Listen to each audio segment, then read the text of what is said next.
It's time for your CBS 44 Sports Report with sports reporter Rodney Washington. Sponsored by Oswald's Apparel and Footwear. Wonderful Wednesday, South Georgia. New coach alert. Georgia Southwestern has found a replacement for the Lady Canes. Last season, GSW made it to the Elite Eight, and I know they want to continue their stride. Sports director Reese Furlow took a trip to Americas and got the scoop on the Canes' brand new coach.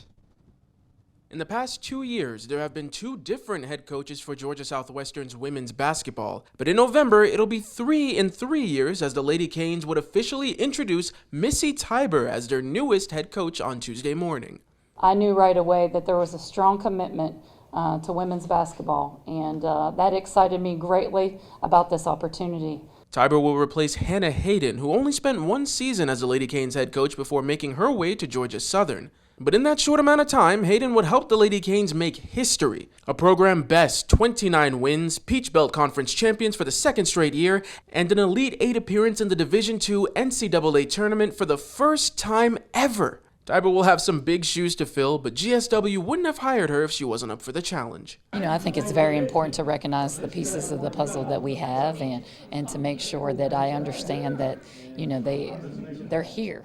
And then it's my job to come in and just to mold them and to bring in some additional pieces that we need, that we have lost to graduation or to transfer, and then just to continue to move the program forward.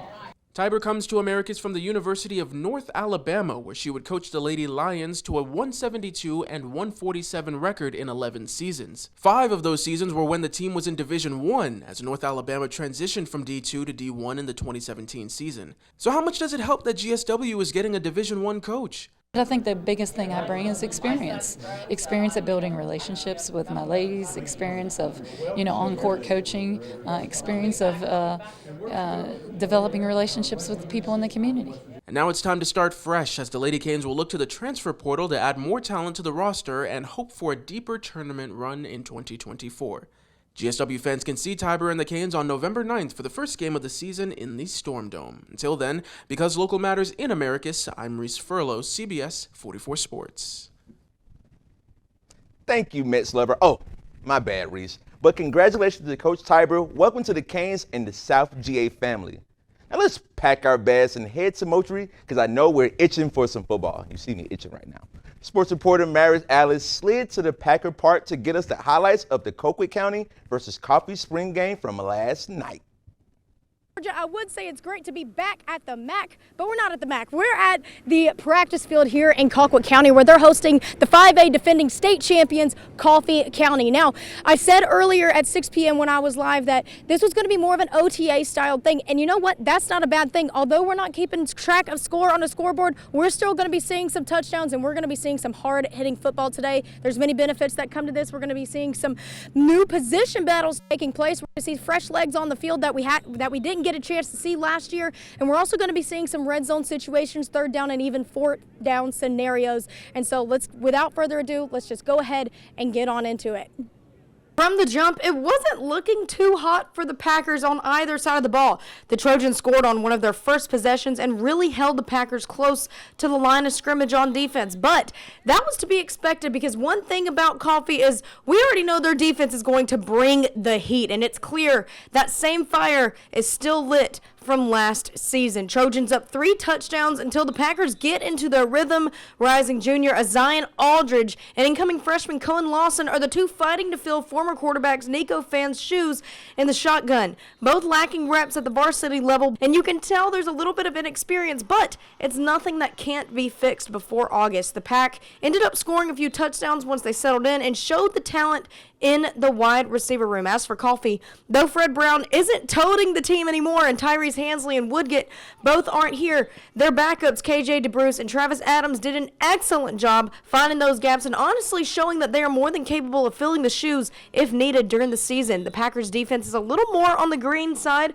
They were young last year and it's the same this year, but this is Colquitt County we're talking about. They're always going to have true athletes, and a few more months of practice we will see a very similar defense to last year. Because local matters in Colquitt, I'm Mary Alexander, CBS 44 Sports. I'm still curious if that foot was out of bounds or not. But thank you, Mary Alice, and best of luck to both teams this upcoming season.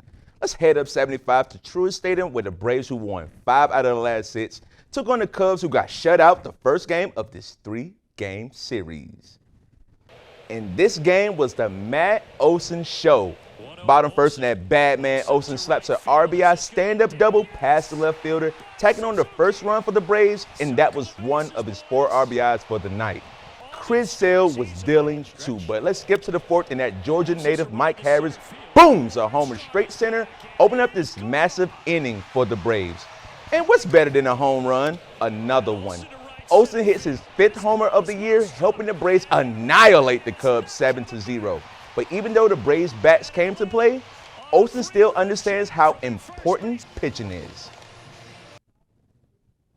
Sorry, they've been great. Sale is so good every time he's out there.